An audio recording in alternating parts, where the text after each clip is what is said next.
মিনাসান কনিচিয়া বাংলায় নিহঙ্গ চ্যানেলের পক্ষ থেকে সবাইকে স্বাগত। আজকে আমরা N5 মিন্নানো নিহঙ্গ বইয়ের লেসন 11 এর গ্রামার নিয়ে আলোচনা করব। তাহলে শুরু করি। হাজিমে মাস্তে। লেসন 11 মূলত কাউন্টার নিয়ে, যা জাপানি ভাষায় গণনা নিয়ে। তাহলে আমরা শুরু করি। Rules 1, how to say number, সংখ্যা বলার নিয়ম। প্রথম রুলসটা হলো আমরা জাপানি ভাষায় কিভাবে সংখ্যা বলবো সেই নিয়ম। 1, সাধারণ জিনিসপত্র গণনার জন্য জাপানি ভাষায় 1 থেকে 10 পর্যন্ত সাধারণ জিনিস গণনার জন্য বিশেষ শব্দ ব্যবহার করা হয়, যেমন হিতোৎসু 1টি, ফুতাৎসু 2টি, মিৎসু 3টি, এভাবে 10 পর্যন্ত। তো 11 বা তার বেশি সংখ্যার জন্য সাধারণ সংখ্যার শব্দ ব্যবহার করা হয়। মানে আপনি জাপানি ভাষায় সাধারণ জিনিস গণনার ক্ষেত্রে 1 থেকে 10 পর্যন্ত কাউন্টার দিয়ে যে কোনো কিছু গণতে পারবেন, কিন্তু তার উপরে যখন যাবেন তখন সেই সংখ্যা শব্দ ব্যবহার করতে হবে। 2, কাউন্টার গণনা সাফিক্স। কাউন্টার সাফিক্স জাপানিতে বিভিন্ন ধরনের বস্তু পানি গণনার জন্য বিভিন্ন কাউন্টার ব্যবহার করা হয়। মানে এক একটা বস্তুর জন্য এক একটা কাউন্টার রয়েছে। গণনার ধরনের উপর ভিত্তি করে কাউন্টারের পরিবর্তন হয়। তাহলে আমরা দেখব যে জাপানি ভাষায় কাউন্টারগুলা কি কি। যেমন মানুষ গণনার জন্য নিন। নিন মানে হিতারি নিন। উদাহরণ হলো হিতারি, ফুতারি, সান নিন। ব্যক্তি গণনার জন্য, মানুষ গণনার জন্য যেমন একটি মানুষ হলে হিতোরি, 2টি মানুষের জন্য ফুতারি, তারপর সবগুলো নিন দিয়ে হবে। সান নিন, ইয়ো নিন, গো নিন। ব্যক্তি গণনার জন্য নিন ব্যবহার করা হয়। ছোট জিনিস ছোট জিনিস গণনা করার জন্য কু, কাকি কু কে কু। ছোট জিনিস গণনা করার জন্য কু ব্যবহার করা হয়, যেমন ইসুকু 1টি, নিকু 2টি, সানকু 3টি। ছোট জিনিস যা হাতে বহনযোগ্য।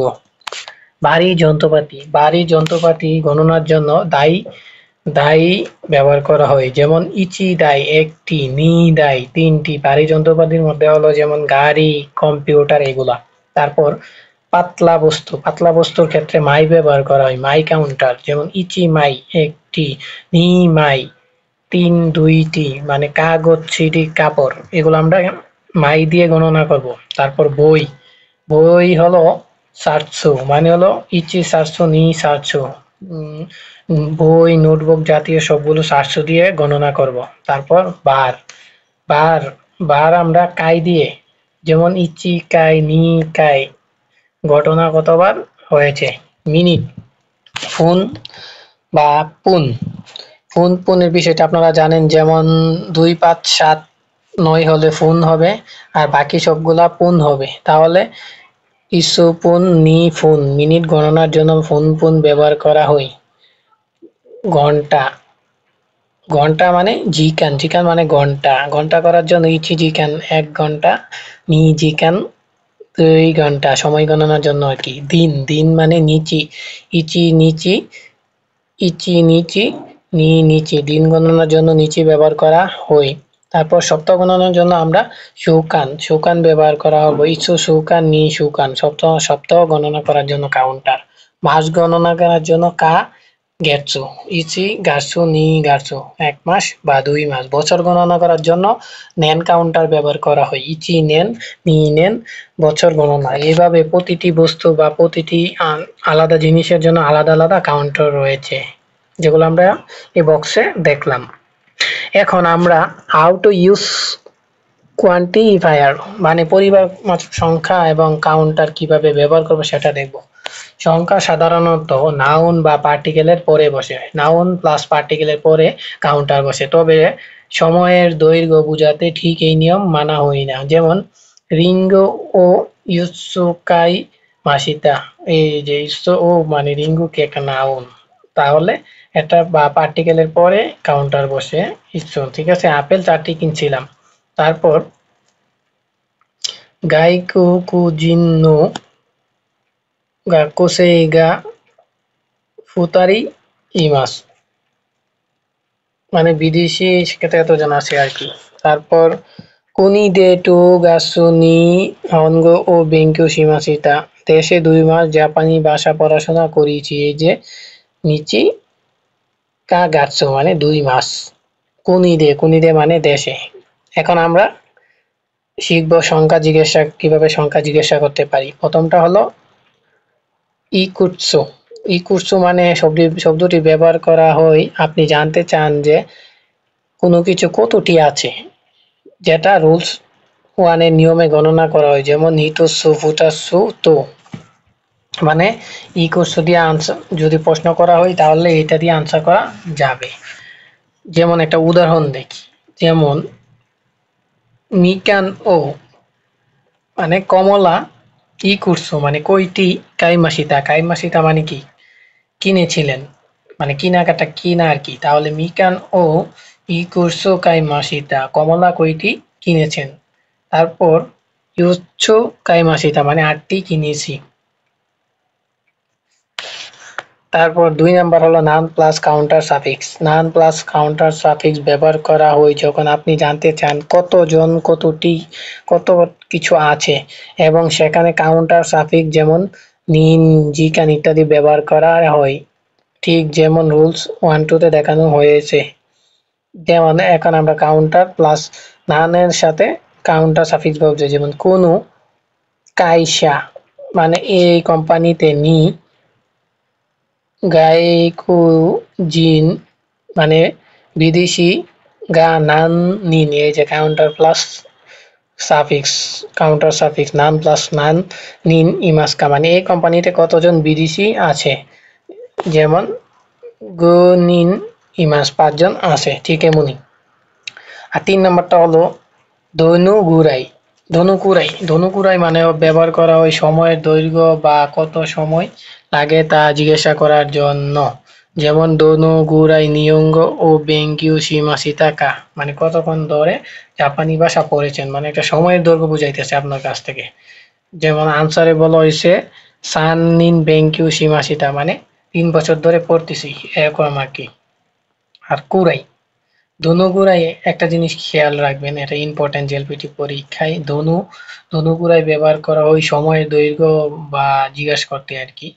আর কুরাই ব্যবহার করা হয় পরিমাপ করতে, প্রায় বা আনুমানিক। যেমন গাক্কো নি সেনসেই গা সানজু নিন গুরাই ইমাস, স্কুলে প্রায় 30 জন শিক্ষক আছে। এই যে গুরাই মানে 30 জন, মানে একটা পরিমাপের দৈর্ঘ্যের মতো আর কি, যে কয়টা আছে কয়জন এমন আর কি। যেমন এই যে 15 মিনিট সময় লাগে। তারপর রুলস 3 হলো কোয়ান্টিফায়ার নাউন টাইম পিরিয়ড নি কাই ভার্ব।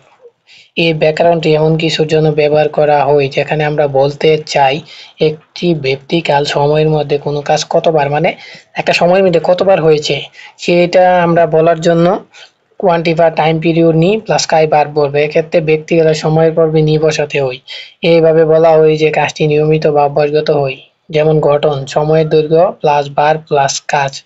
যেমন জিগাসু নি নিচিকাই এইগা ও মি মাস, 1 মাসে 2 বার মুভি দেখি, বুঝাচ্ছে প্রতি মাসে মানে কতবার, বারের একটা আর কি, মানে একটা সময়ের মধ্যে আপনি কতবার কাজটা করেছেন এই কোয়ান্টিফাই নাউন বলে। আর 4 নম্বর রুলস হলো কোয়ান্টিফায়ার ডাকে বা নাউন ডাকে। আর এখন আমরা শিখবো ডাকে কি। ডাকে মানে হচ্ছে শুধুমাত্র বা একবার, মানে ইংরেজিতে বলে অনলি, একটি পরিমাণবাচক শব্দ বা কোনো নাউনের পরে বসে বোঝায় আর কিছু নেই, এমন কিছু নেই। যেমন পাওয়া দেঙ্কি মানে এটা হচ্ছে একটা কল্পিত কোম্পানি নি, গাইকো জিন্ন বিদেশি কর্মকর্তা, শাইন গা হিতারি ডাকে ইমাস। হিতারি মানে কি, হিতারি মানে হলো একজন, ডাকে মানে হলো অনলি, তাহলে কোম্পানিতে শুধু একজন মাত্র বিদেশি কর্মচারী আছে। তারপর আরেকটা বুঝি, ইয়াসুমি ওয়া নিচি ইউবি ডাকে দেশ।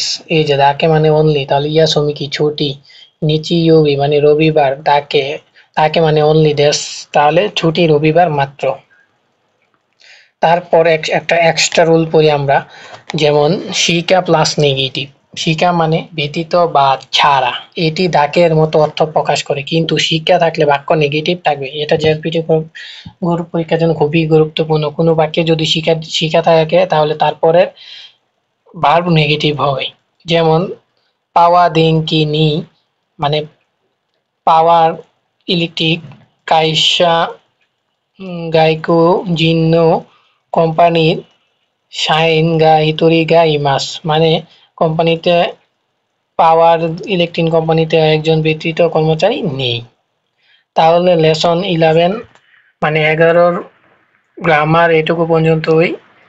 সবাই সাথে থাকার জন্য ধন্যবাদ, এবং ভিডিওটি ভালো লাগলে চ্যানেলটি সাবস্ক্রাইব করুন এবং নিয়মিত পেতে আমাদের চ্যানেলটি ফলো করুন। সবাইকে ধন্যবাদ। আরিগাতো গোজাইমাস।